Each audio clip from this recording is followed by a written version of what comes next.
Excellent. Okay.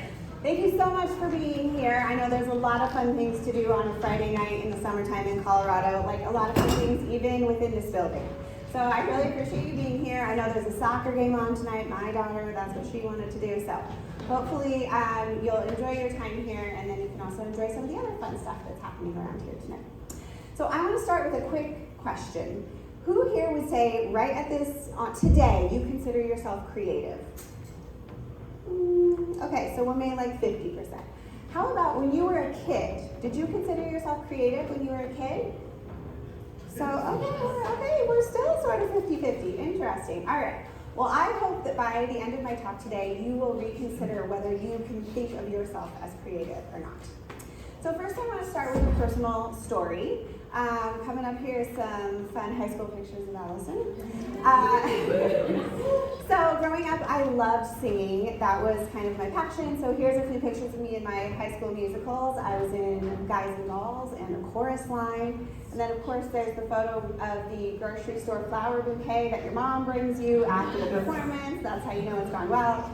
So I considered myself very creative as a young person, and I wanted to pursue music professionally. I thought maybe I was going to be Jewel when I grew up, and if you're too young to know who Jewel is, it was like maybe Gracie Abrams, that's what I thought I was going to be.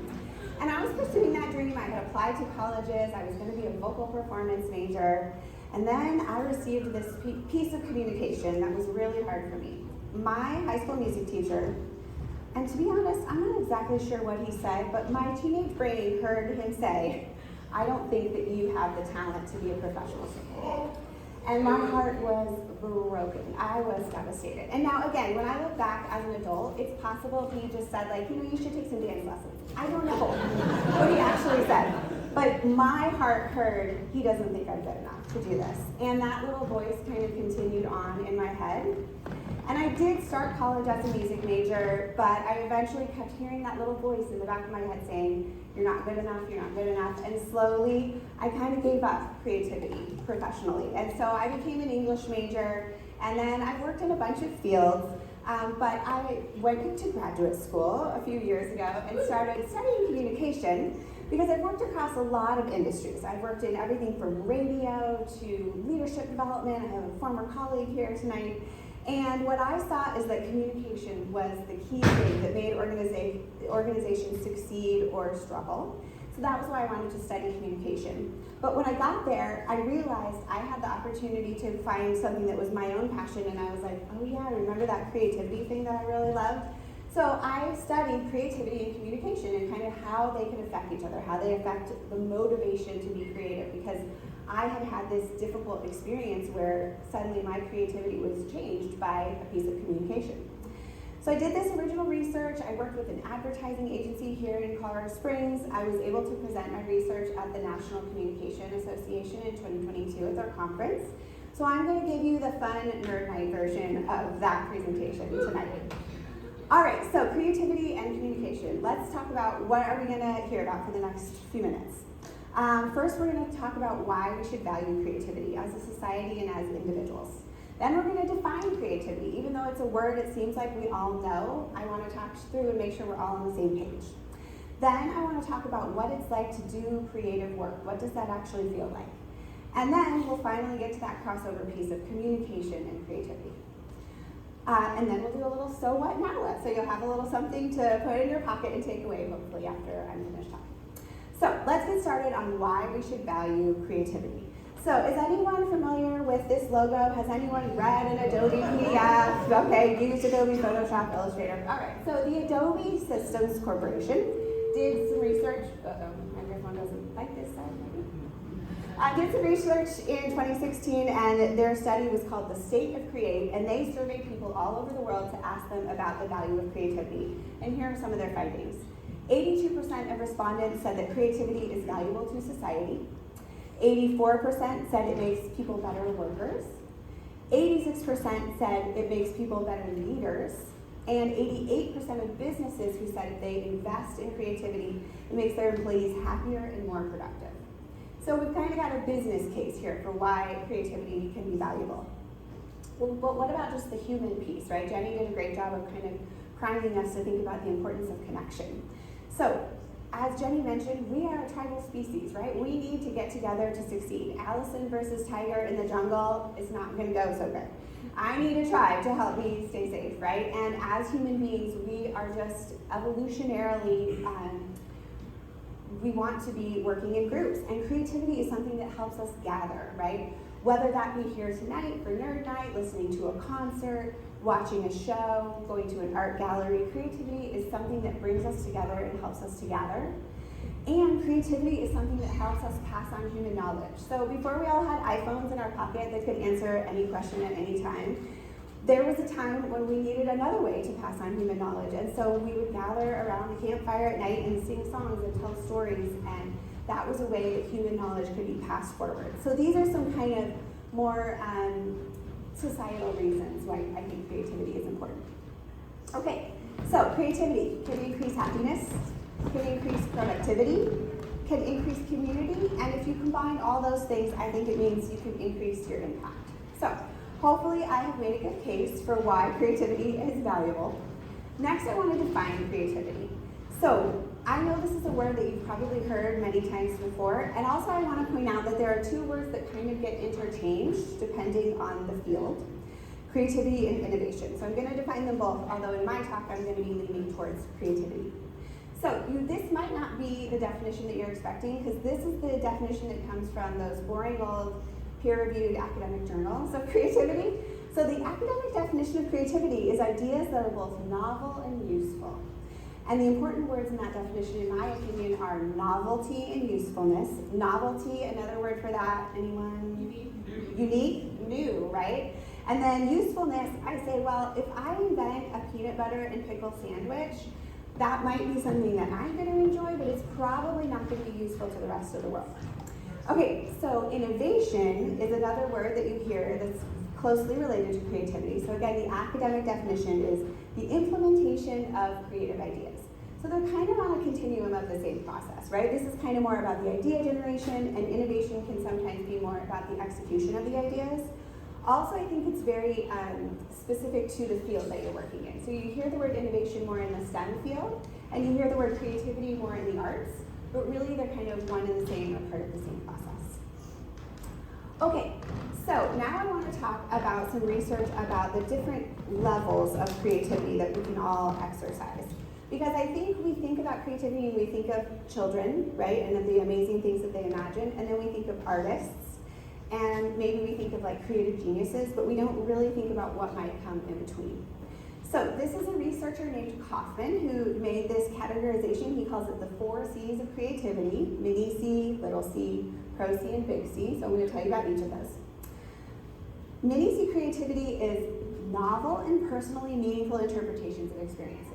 So this is kind of like your kiddo is on the swing, right? And he or she is on their tummy and saying, I'm flying, I'm an airplane. So they're having this creative interpretation of their experience. And this is something we kind of associate with childhood, but it also can be something that we could practice on an everyday basis, right? You can say like, I just love, even though I know it's a longer route, I take this other route when I'm going to work because it makes me feel like I am going on vacation when I get those 5 extra minutes in the car on the way home, or something like that.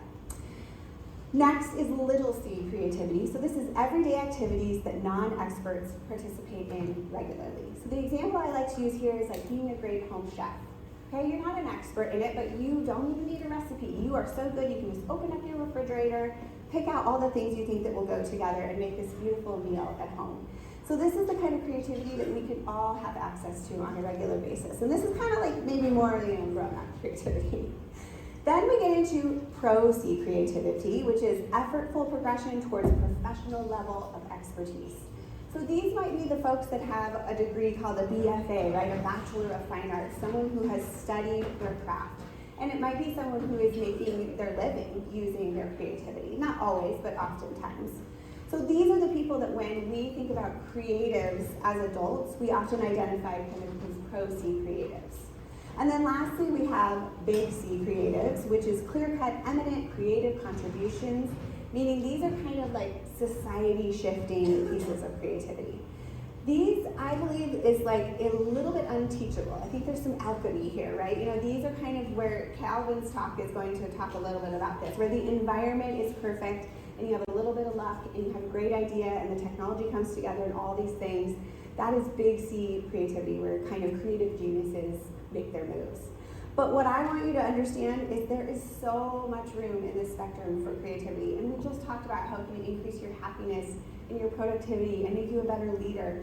So it's well worth investing in and thinking about your own creativity outside of just, you know, can I imagine that my car is an airplane and can I be a professional artist? There are other ways to still be creative. All right, so now that we know a little bit about what is creativity, why we're making a good case for it, let's talk a little bit about what it's like to do creative work. So there are two big concepts that are important to understand when we think about creative work. They are the objective versus subjective way that we measure success in work, and then extrinsic versus intrinsic motivation for what makes us motivated to do our work. So let's look at each of those a little bit more carefully. So first, the objective versus subjective. Oh, I'm gonna see that again. Okay, so objective means when we can have a measurable success, right? Or we know when something is right or wrong. Objective is 2 + 2 = 4. I was talking to a friend today who's a lawyer, and she was talking to me about this because she was asking what my talk was about, and we were saying, like, you know, being a trial lawyer is pretty objective. You know whether you won the case or not. And of course, I understand there's nuance there, but it's fairly measurable. Creative work is subjective. We don't know in advance what success is going to look like. 2 ideas + 2 ideas does not necessarily equal 4 ideas. It might equal 1 new great idea. So this is an important concept. Now, when we think about work that is subjective, what it means is you get to make lots of choices, okay? And each one of those choices, there's no right or wrong answer. If I'm gonna decide I'm gonna make a beautiful painting of our wonderful mountain landscape here in Colorado, I get to make choice after choice. I get to decide, is it going to be a realistic painting or an abstract painting? Is it going to be, am I going to paint the sky a bright, bright blue or a pale blue? I just get to make choice after choice. And I'm really attached to those choices as the person who's doing the creating, because there was no right answer. So I just picked something that felt good to me, right? It's kind of an expression of my heart and soul. So when we start communicating about something that's an expression of someone's heart and soul, that can be a little bit sensitive. All right, so that was the objective versus subjective piece. Now let's talk about intrinsic and extrinsic motivation. Extrinsic motivation is about external rewards, doing something for money, doing something for a title, for a trophy. Intrinsic motivation is about doing something for self-satisfaction. So all the research says that creativity is almost completely motivated by intrinsic motivation. So let's look a little bit more carefully at what is intrinsic motivation. Intrinsic motivation means you do it for fun, for enjoyment, for satisfaction. You would often hear artistic people say, like, I would do it even if I wasn't getting paid. They would like to get paid, but it's something that they feel so passionate about, they would do it anyway. It fulfills your curiosity or a dream that you've had. You want to experience something new. You like how you feel when you're doing it or after you do it. So that is an important distinction between intrinsic and extrinsic. It's fundamentally, like, creativity should be fun. That is kind of a takeaway. All right, so now that we know all that about creative work, let's think about what it is like. What is the experience, the profile of the person doing creative work?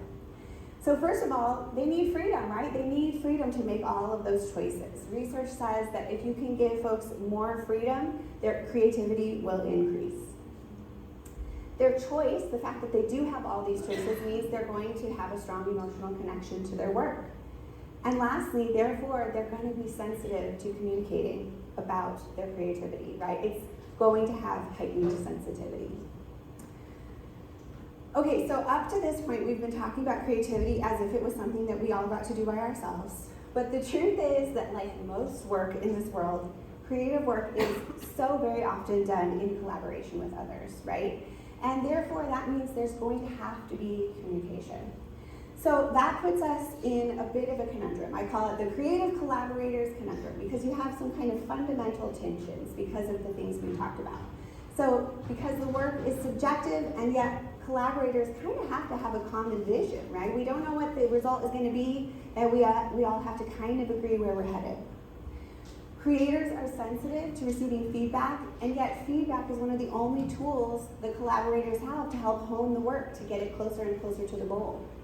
And lastly, creativity is intrinsically motivated, as we said, and yet communication is this kind of external factor that kind of mucks with that intrinsic motivation. Okay, so we have finally gotten to the point where we're going to cross over these two favorite topics of mine, communication and creativity. So thanks for hanging in there with me. So, communication, probably the most important thing. If you remember nothing else from my talk tonight, I want you to remember to protect intrinsic motivation when you are trying to increase your own or other people's creativity. So again, remember, intrinsic motivation is about having fun, about doing it for your self-satisfaction, to fulfill your curiosity, or to fulfill a dream. So, since we know that, because we know receiving feedback on creative work is sensitive, suggestion is give special attention to this communication. Recognize as you go into the communication, like, oh, this is going to be a little more emotional than me just saying, like, hey, I noticed a math error here on your spreadsheet, right? That doesn't feel the same as saying, like, I just don't like that blue you chose for the sky. Oh, that might wound the person who has made that choice, because they chose it for a reason. Nextly, because we know that that creative work is highly subjective, I suggest that instead of spending time at the beginning of a project when you are collaborating on something creative on goal setting, which again, tons of research saying setting goals, very good, very important. However, in creativity, what's the goal? It's very hard to say, right? Because it's subjective and we don't know what the end result is going to look like. So instead, I suggest setting a vision. And what that might look like is saying, like, hey, we are putting this video together and we agree as a team that our favorite video we've ever seen is, the Lady Gaga video of blah, blah, blah, when she did Telephone or something. And so we'll say, okay, we agree that's our favorite. Well, of course, we're not trying to recreate that, but we want to have some of the similar elements. We like how it was in black and white. We like how there was some intro before they got into the music, for example.